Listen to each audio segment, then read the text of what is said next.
ಕನ್ನಡದಲ್ಲಿ ಒಂದು ಗಾದೆ ಇದೆ, ಮನೆ ಕಟ್ಟಿ ನೋಡು ಮದುವೆ ಮಾಡಿ ನೋಡು ಅಂತ. ಈಗ ರಕ್ಷಿತಾ ಪ್ರೇಮ್ ಅವ್ರ ಮನೆಯಲ್ಲಿ ಈಗ ಮನೆ ಕಟ್ಟಾಗಿದೆ. ಈಗ ಮದುವೆ ಮಾಡುವಂಥ ಸಂದರ್ಭ, ತಮ್ಮನ ಮದುವೆ ಖುಷಿನಲ್ಲಿ ಇದ್ರೆ ಬನ್ನಿ ಮಾತಾಡ್ಸೋಣ. ಮೇಡಮ್, ಮೊದಲೇ ಹೇಳ್ದಂಗೆ ಒಂದು ಗಾದೆ ಇದೆಯಲ್ಲ, ಮನೆ ಕಟ್ಟಿ ನೋಡಿ ಮದುವೆ ಮಾಡಿ ನೋಡು ಅಂತ.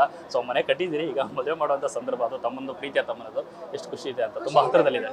Very happy. ಅವನಿಗೋಸ್ಕರ, ರಕ್ಷಿತಾಗೋಸ್ಕರ ವೆರಿ ಹ್ಯಾಪಿ. ಇಬ್ರಿಗೂ ಒಳ್ಳೇದಾಗಬೇಕು. ಮದುವೆ ಇವತ್ತಿನ ಕಾಲದಲ್ಲಿ ನನ್ನ ಪ್ರಕಾರ ನೀನು ಕೇಳೋದಾದರೆ ಮದುವೆ ಮಾಡ್ಕೊಳ್ಳೋದೇ ಅಲ್ಲ, ಮದುವೆ ಆದಮೇಲೆ ಒಂದು ಖುಷಿಯಾಗಿ ಒಂದು ಸಂಸಾರ ನಡೆಸ್ಕೊಂಡು ಹೋಗಬೇಕು. That is what is important. ಅದು ಅವರಿಬ್ಬರಿಗೆ ಎಲ್ಲರೂ ಬಂದು ಆಶೀರ್ವಾದ ಮಾಡಲಿ ಅಂತಲೇ ಎಲ್ರಿಗೂ ಬರ್ತೀನಿ. ತುಂಬ ವರ್ಷದ ನಂತರ ನಿಮ್ಮ ಮನೆಯಲ್ಲಿ ಮದುವೆ ಸಂಭ್ರಮ, ಆದ ಕ್ಷಣಗಳಿದೆಯಲ್ಲ ಕಳೆಯೋದು ತುಂಬ ಹತ್ತಿರ ಬರ್ತಿರೋ ಒಂದು ಭಯ ಕಾಣ್ತಾ ಇರುತ್ತೆ. ಮದುವೆ ಎಲ್ಲ ಸುಸೂತ್ರವಾಗಿ ನಡೀಲಿ ಅಂತ ಒಂದು ಇರುತ್ತೆ. ಎಲ್ಲರಿಗೂ ಇನ್ವಿಟೇಷನ್ ಕೊಟ್ಟ ಎಲ್ಲರಿಗೂ ಯಾವ್ದಾದ್ರು ಮಿಸ್ ಆಯ್ತು ಅನ್ನೋ ಒಂದು ಭಯನೂ ಇರುತ್ತೆ. ತುಂಬ ಭಯ ಇರುತ್ತೆ. ಆ್ಯಕ್ಚುಲಿ ಹಲವಾರು ಜನರಿಗೆ ಹಾಗೆ ನಂಗೆ ಲಾಸ್ಟಲ್ಲಿ ನನಗೆ ನಾನೇ ಹೋಗಿ ಸ್ವತಃ ಕಾರ್ಡ್ ಕೊಡೋಕ್ಕಾಗ್ದೇ ಚಂದ್ರು ಕಳಿಸಿದ್ದೀನಿ. ಯಾಕಂದರೆ ಅವ್ರು ಒಂದೊಂದು ಸರ್ತಿ ಮನೇಲಿರಲ್ಲ, ಅಥವಾ ಏನೋ ಅವರು ಅದಕ್ಕೂ ಯಾರಾದರೂ ಬೇಜಾರು ಮಾಡ್ಕೋಬಾರ್ದು ಅಂತ ಫೋನ್ ಮಾಡಿ ಮಾತಾಡಿದ್ದೀನಿ ಎಲ್ಲರ ಹತ್ರ. ಬಟ್ ಏನಂದರೆ ನೀವು ಹೇಳಿದ ನಿಜ, ತುಂಬ ಭಯ ಇರುತ್ತೆ. ಎಲ್ಲ ನೀಟಾಗಿ ಆಗಬೇಕು, ಎಲ್ಲ ಕರೆಕ್ಟಾಗಿ ಆಗಬೇಕು ಅನ್ನೋದು ಡೆಫಿನೆಟ್ಲಿ ಅದು ನಮಗೂ ಇದೆ. We are hoping by God's grace, ಗಣೇಶನ ಕೃಪೆಯಿಂದ ಎಲ್ಲ ನೀಟಾಗಿ ಆಗಲಿ ಅಷ್ಟೇ. ಈಗ ರಾಣ ಅವ್ರು ಕೇಳ್ತಾ ಇದ್ವಿ, ಆ ಹುಡುಗಿ ಒಪ್ಕೊಳ್ಳೋಕೆ ಕಾರಣ ಹೆಸರ ಅಂತ ರಕ್ಷಿತಾ ಅಂದ್ರೆ ಐ ಥಿಂಕ್ ಹೌದು, ಅವನಂತ ಹೇಳ್ದ.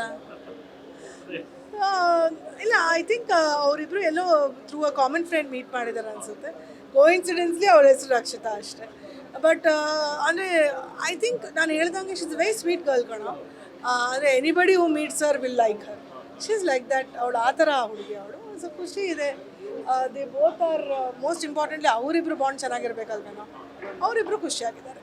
ಎಲ್ಲೋ ಒಂದು ಕಡೆ ನೋಡ್ತಿದ್ರೆ ಎಲ್ಲರೂ ಕೂಡ ಸಮಾನ ಮನಸ್ಕರು. ನಿಮ್ಮ ಥಾಟ್ಸ್ ಒಂದೇ, ತಮ್ಮನ ಥಾಟ್ಸ್ ಒಂದೇ, ಈಗ ಬರ್ತಿರೋಂಥ ಹುಡುಗಿ ಥಾಟ್ಸ್ ಒಂದೇ. ಎಲ್ಲೋ ನಿಮ್ಮ ಮನೆಯಲ್ಲಿ R ನಡೆಯುತ್ತಾ ಅಂತ, ಈ ಕಡೆ ರಕ್ಷಿತಾ ಮತ್ತು ಆ ಕಡೆ ರಾಣ? ನಂದೇನು ನಡೆದೇ ಇರಲ್ಲಪ್ಪ. ಅವರಿಬ್ಬರೇ ಚೆನ್ನಾಗಿರಲಿ ಮನೆಯಲ್ಲಿ. That's what is important. ಮನೇಲಿ ಯಾರದು ನಡೆಯೋದು ಅನ್ನೋದು ಇಂಪಾರ್ಟೆಂಟ್ ಅಲ್ಲ. ಈ 3 ಜನ ಅಲ್ಲ, ಕುಟುಂಬದ ಜೊತೆ ಒಂದು ಒಳ್ಳೆ ಬಾಂಡ್ ಇದ್ದರೆ ಸಾಕು ಅಷ್ಟೇ. I hardly go to mom's house. ಮದುವೆ ಆದಮೇಲೆ ಅಂತೂ ನಂಗೆ ತುಂಬ ಇದೆ. As far as I am concern, ಅವರಿಬ್ಬರು ಚೆನ್ನಾಗಿರಲಿ. That's what is important. ಬೆರಳೆಣಿಕೆ ದಿನಗಳು ಎಲ್ಲರಿಗೂ ಇನ್ವಿಟೇಷನ್ ತಲುಪಿದೆ. ಈಗ ತುಂಬ ಆಪ್ತ ಸ್ನೇಹಿತರ ಒಂದಷ್ಟು ಬಳಗ ಇದೆ. ಈಗ ರಮ್ಯ ಅವರು ಇದ್ದಾರೆ, ಒಂದಷ್ಟು ಜನ ಇದ್ದಾರೆ, ಎಲ್ಲರಿಗೂ ಹೋಗಿದೆ ಅಂತ ಮಾತಾಡ್ಸಿದ್ರು. Everybody have given card. Ramya is not in town. She is not there till the 10th. But yes, I have informed her ನಾನು ಬರ್ತೀನಿ ಅಂತ. But she wasn't there in town. ಏನೆಲ್ಲ ಕಾರ್ಯಕ್ರಮಗಳಿರುತ್ತೆ ಅಂತ ಒಂದು ವಾರದಿಂದನೇ ಸ್ಟಾರ್ಟ್ ಆಗುತ್ತೆ. ಅವ್ರು ಕೇಳಿದ್ರೆ ನನಗೆ ನನಗೆ ಇದು ಸಂಗೀತ ಎಲ್ಲ ಅರ್ಥ ಆಗಲ್ಲ ಕಣೋ ನನಗೆ. ಸೊ ನಮ್ಮದು ಹಲ್ದಿ ಇದೆ, ಅದು ಬಿಟ್ಟರೆ ಐ ಥಿಂಕ್ ವಿ ಹ್ಯಾವ್ ಮದುವೆ, ರಿಸೆಪ್ಷನ್ ಆ್ಯಂಡ್ ಕಾಕ್ಟೇಲ್ ಇದೆ. ಫ್ರೆಂಡ್ಸ್ಗೆ, ಬಾಂಬೆಯಿಂದ ಬರೋರಿಗೆ, ಮಂಗಳೂರಿಂದ ಬರೋರಿಗೆ. ಸಿನಿಮಾ ಕಡೆ, ಇನ್ನೊಂದು ಕಡೆ, ಎಲ್ಲ ಕಡೆ ಓಡಾಟ ಮಾಡೋದು ಭಾಳ ಕಷ್ಟ. ಪ್ರೇಮ್ಸ್ ಅವರು ಈಗ ಬಾಂಬೆದನ ಮದುವೆ ವಿಚಾರದಲ್ಲಿ ಅವ್ನು ಮಾಡಲೇಬೇಕಲ್ಲ, ನಾವಿಬ್ಬರು ನಿಂತು ಮಾಡಲೇಬೇಕಲ್ವಾ. ಅವನ ತಮ್ಮಂದು ಮದುವೆ ಆದಾಗ we did the same thing. ನನ್ನ ತಮ್ಮಂದು ಮದುವೆ ಆದಾಗ that's what we are doing.